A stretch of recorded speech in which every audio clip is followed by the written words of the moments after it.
5 funny things about the Pussy Hat protest. Hey, it's Prince of Queens, and I'm guessing by now you've all heard about the Pussy Hat protest where women across America are going to be protesting in Washington, D.C. and their respective cities on Inauguration Day.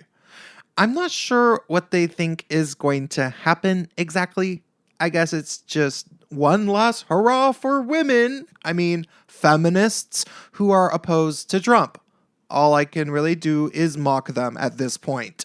Reason number 1 that this is funny is that they have been knitting hats specifically for this protest. Like, seriously, isn't that comical by itself? It's kind of like saying that, well, I guess women can't be president, but we can sure knit a lot of hats, you meanie. Because Trump is a mean man, and he's a man, and he's mean, and he's mean, and he's a man.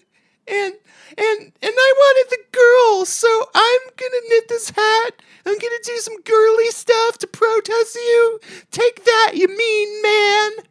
The second reason this is funny to me is that I know a lot of women protesting this probably didn't even vote. I say this because I personally know numerous people who define as feminist anarchists and stuff, and they were certainly proud about the fact that they were non-voters prior to this election. I'm not sure what they think now because I realized that I don't actually like them, so I stopped talking to them. But any woman who didn't vote and is protesting this hat nonsense is basically showing the world that their version of political involvement literally is just bad fashion choices. But maybe that's the point of the protest? I'm not sure. The third funny thing about it is how it looks to their target audience. Now, granted, the type of people doing this protest aren't smart enough to have much of any concept about what a target audience is or who their target audience actually is. And they'll probably just say that it's a march to build solidarity with their sisters. But really, political protests are supposed to get through to politicians and raise awareness to their support base that you are unhappy with stuff. And Trump's America will just look at this and laugh. And laughter begats more laughter. The fourth funny thing about this protest that I want to point out is that the hats don't actually really look like pussies. I'm not sure what they think they're supposed to look like, and I'm not sure who came up with the design. Somebody on a live stream mentioned that it actually looks like they just ripped it off from one of the characters on Bob's Burgers.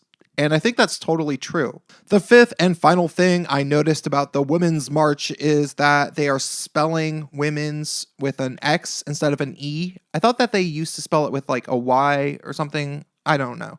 I really have no idea why they are doing this, and honestly, I cannot be bothered to figure it out. However, there's been a general hipster trend of spelling various words with X's and V's instead of various vowels. So although I imagine they have some annoying, pretentious reason for doing this, I'm going to just act, for the time being, that it's a simple act of trendiness. That's all I have to say about this. Drop me a comment and stay tuned.